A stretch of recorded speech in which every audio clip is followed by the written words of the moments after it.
Families के मामलात जो हैं वो प्रोफेशनल मैच मेकर्स हैंडल कर रहे हैं, उनकी एनर्जीज़ उनके रिसोर्सेज को मिसयूज़ कर रहे हैं। हमने इन्वेस्टिगेशन अपने ज़िम्मे नहीं रखी। दोनों फैमिलीज़ मिलती रहती हैं ना, तो वो फिर उसके बाद उनका रिश्ता फाइनल होने का डिसीजन वो खुद ही लेती हैं। 1 करोड़ से ज़्यादा लड़कियाँ 35 ईयर्स की अनमैरिड बैठी हैं पाकिस्तान में। निकाह और शादी एक मुकद्दस फरीज़ा है जो हर मर्द और खातून की बुनियादी ज़रूरत है, मगर आजकल के दौर में अच्छा शरीके हयात ढूंढना किसी चैलेंज से कम नहीं है। आजकल रिश्तों के लिए मुख्तलिफ ऑनलाइन एप्लीकेशंस भी मौजूद हैं, जगह जगह मैरिज ब्यूरो भी खुले हुए हैं जिसके लिए भारी भारी फीस वसूल की जा रही है।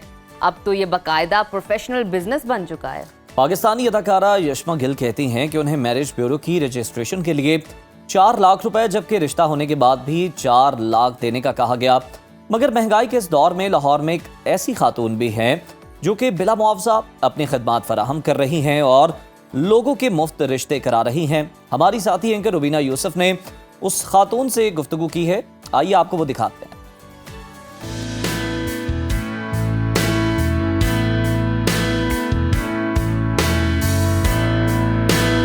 अब वेरी गुड मॉर्निंग। आज हम मौजूद हैं रूबा हमायूं के पास। आपकी मुलाकात भी करवाएंगे। जैसे कि हमारे वालिदैन बहुत परेशान हैं रिश्तों के बारे में। पहले सिर्फ वालिदैन परेशान रहते थे क्योंकि बच्चों के रिश्ते नहीं हो रहे, लेकिन अब लड़के और लड़कियां खुद भी बहुत कंसर्न्ड हो गए हैं कि they are unable to find their good partners.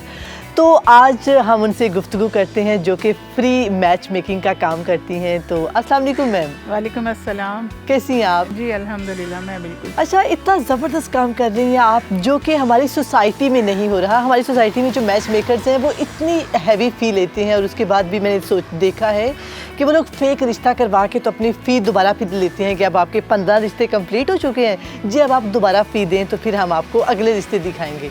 तो कैसे सोचा आपने, किस उम्र में थी कि आपको ये ख्याल आया कि मैं ये लोगों के लिए एक इतनी अच्छी खिदमत सर अंजाम दूँ?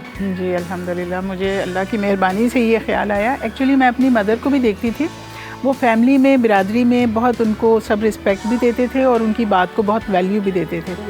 तो इस तरह के बुज़ुर्ग हर फैमिली में होते हैं और अब ये है कि बुज़ुर्गों ने ये काम करना छोड़ दिया। तो मैंने ये देखा कि बहुत से ऐसी फैमिलीज़ के मामलात जो हैं वो प्रोफेशनल मैच मेकर्स हैंडल कर रहे हैं और वो उनकी एनर्जीज़ उनके रिसोर्सेज को मिसयूज़ कर रहे हैं इस तरह से कि वो रिश्ते उनको दिखाते नहीं हैं और फेक रिश्ते दिखाते रहते हैं और फीस ले लेते हैं। फेक रिश्ता, आपको पता है डमी रिश्ता क्या होता है? यानी कि रिश्ता की बस आपको दिखा दिया और फिर बाद में कहा कि आपको रिजेक्शन आ गई है जी, बात खत्म। रिश्ता नहीं होता पीछे कोई। हाँ, कोई नहीं होता। प्रोफाइल बनाई होती है, स्ट्रॉन्ग प्रोफाइल। लोगों ने अब वो सोच लिया है कि महंगाई के दौर में इसको एज अ बिजनेस। तो आप, अच्छा, फिर आपकी एक और बहुत अच्छी खासियत है कि आपने कोई 12 से 13 हज़ार घरों को आबाद करवाया। अल्हम्दुलिल्लाह, बिल्कुल। तो कितना, कैसे मेक श्योर करती हैं कि कोई जो रिश्ता है वो फ्रॉड नहीं है और फिर वो जेन्युइन है? ज़रा ये भी बताइएगा। देखें, हमने इन्वेस्टिगेशन अपने ज़िम्मे नहीं रखी।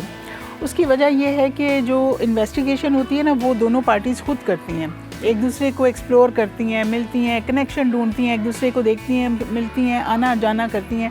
वो काम उनके अपने ज़िम्मे है कि उन्होंने डिसीजन भी अपने ज़िम्मे है, इन्वेस्टिगेशन भी। तो वो जब दोनों फैमिलीज़ मिलती रहती हैं ना, तो वो फिर उसके बाद उनका रिश्ता फाइनल होने का डिसीजन वो खुद ही लेती हैं। और हमारे ये जो रिश्तों की इतनी ज़्यादा बल्क में जो माशाल्लाह हुए हैं, रिश्ते इतने ज़्यादा हुए हैं, उसकी वजह भी ये गेट टुगेदर्स हैं। हम लोग जब तक ऑनलाइन SMS के थ्रू करते थे तो फैमिलीज़ को हम मिलते भी नहीं थे। तो तब हमारे रिश्ते जो थे वो बिल्कुल ऐसे महीने में 1 हो गया, 2 हो गए। लेकिन अब जब ये गेट टुगेदर्स महीने में 2 दफ़ा हम करवाते हैं, एक अहले तशी की और एक अहले सुन्नत की, उनको अलग अलग हम बुला लेते हैं, तो फिर वो 15-15 दिन के गैप से हमारा ये गेट टुगेदर होता रहता है कंटिन्यूअस। और उसमें जो कपल्स हैं वो भी आते हैं जिनकी दोनों की प्रोफाइल शेयर की, फैमिलीज़ को हम बुलाते हैं। हम जो बच्ची यानी कैंडिडेट जो है वो खुद भी आ सकते हैं, चाहे वो लड़की है या लड़का है, दोनों अपने पेरेंट्स के साथ या अपनी बहन या अपनी किसी फैमिली मेम्बर के साथ आ सकते हैं।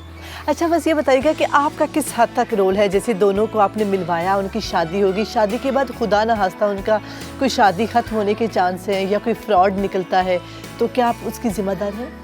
नहीं, हम लोग एक्चुअली दोनों फैमिलीज़ को जब मिला देते हैं तो हमारा इतना ही काम होता है, जितनी हमें इन्फॉर्मेशन होती है वो हम पास ऑन कर देते हैं दोनों को कि हमें इनके बारे में इतना पता है, इनके बारे में इतना पता है।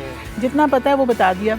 बाकी इन्वेस्टिगेशन, एक्सप्लोर करें, एक दूसरे को मिलें जुलें, वो सारा उनके अपने ज़िम्मे है, डिसीजन मेकिंग उनके अपने ज़िम्मे है, इन्वेस्टिगेशन उनके अपने ज़िम्मे है।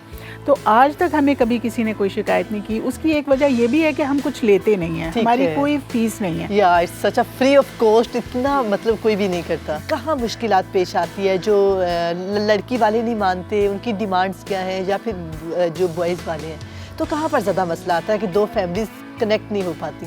ज़्यादातर लोग मैंने देखा है कि डरते ज़्यादा हैं। अच्छा, डरते ज़्यादा। हाँ, डिमांड्स कम है लेकिन वो डरते हैं कि ये ना हो कि हमारे साथ यानी कि डिफरेंट नेचर की लड़की हमारे घर आ जाए। तो आपको पता है डिवोर्स रेट कितना ज़्यादा हो गया है, ज़रा सी बात पे तो फ़ौरन रिश्ता ख़त्म हो जाता है। और इतना ज़्यादा सब दोनों फैमिलीज़ डिस्टर्ब होती हैं, इतना एक्सपेंस उन्होंने किया होता है शादी पे, इतनी ज़्यादा उम्मीदें होती हैं कि ये घर आबाद हो रहा है तो हम इससे खुशियाँ आएंगी घर में। लेकिन अगर इस तरह की छोटी मोटी बात पे डिवोर्स हो जाए, लोग डरते ज़्यादा हैं इस वक्त। डिमांड ज़्यादातर लड़के वालों की होती हैं कि वो कहते हैं कि लड़की ऐसी हो, ऐसी हो। कई लोगों ने तो ये रूल बनाया होता है कि भाई हमने तो यहाँ पे करना है जहाँ लड़की जॉब करती हो। और फिर बाज़ औक़ात कहते हैं कि जॉब बिल्कुल ना करती हो।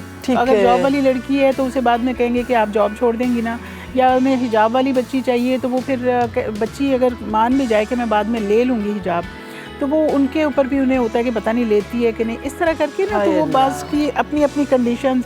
फिर कुछ कास्ट बाउंड बहुत ज़्यादा होते हैं, वो कहते हैं नहीं हमने फ़लाँ कास्ट के अंदर ही रहते हुए रिश्ता करना है। जब वो बच्चा ओवर एज होने लगता है या बच्ची की एज निकल रही होती है तो फिर कहते हैं अच्छा चलें दूसरी कास्ट का भी दिखा दें। तो इस तरह की सादात में मैंने देखा है बहुत मसाइल हैं। सादात सिर्फ सादात में करना चाहते हैं। जब सैयद फैमिलीज हैं, सैयद फैमिलीज, वो फिर जब बच्ची या बच्चा, हम लोग जट है, हम शुरू से सुनते आए हैं कि बस जट में शादी करनी है। हाँ, इस तरह से है। तो फिर इस तरह के मसाइल बहुत ज़्यादा हैं। और एक सर्वे पे मैंने जब पढ़ा कि 1 करोड़ से ज़्यादा लड़कियां 35 इयर्स की अनमैरिड बैठी हैं पाकिस्तान में, तो बहुत अलार्मिंग सिचुएशन है। पेरेंट्स को भी अपने रवैये थोड़े सॉफ्ट करने चाहिए ताकि बच्चों की शादियां करके उनके जो मामलात हैं वो सेटल हों। बहुत शुक्रिया, आपने अपना वक्त दिया। जैसा कि हमने आज बातचीत की है और बहुत ही मज़ा आया, जैसे कि आपने गुफ्तगू सुनी कि कितना अच्छा काम कर रही हैं। जहां हमारी सोसाइटी में लोग इतनी फ़ीस लेते हैं और फेक रिश्ते दिखाते हैं, वहीं पर ये जेन्युइन रिश्ते करवाती हैं। 12 से 13 हज़ार लोगों के घर आबाद करवा चुकी हैं।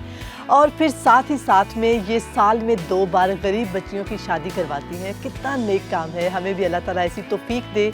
और साथ में अगर आप भी चाहते हैं कि आपकी जो बच्चियां हैं आप उनका रिश्ता करवाना चाहते हैं तो आप लाजमी रुबा हमायों से रब्ता करें और खुद ही रिश्ता देखें। उम्मीद है कि आपको ये आज का सेगमेंट बहुत पसंद आया होगा। ऐसे ही सेगमेंट्स देखने के लिए देखते रहिए सुनो पाकिस्तान।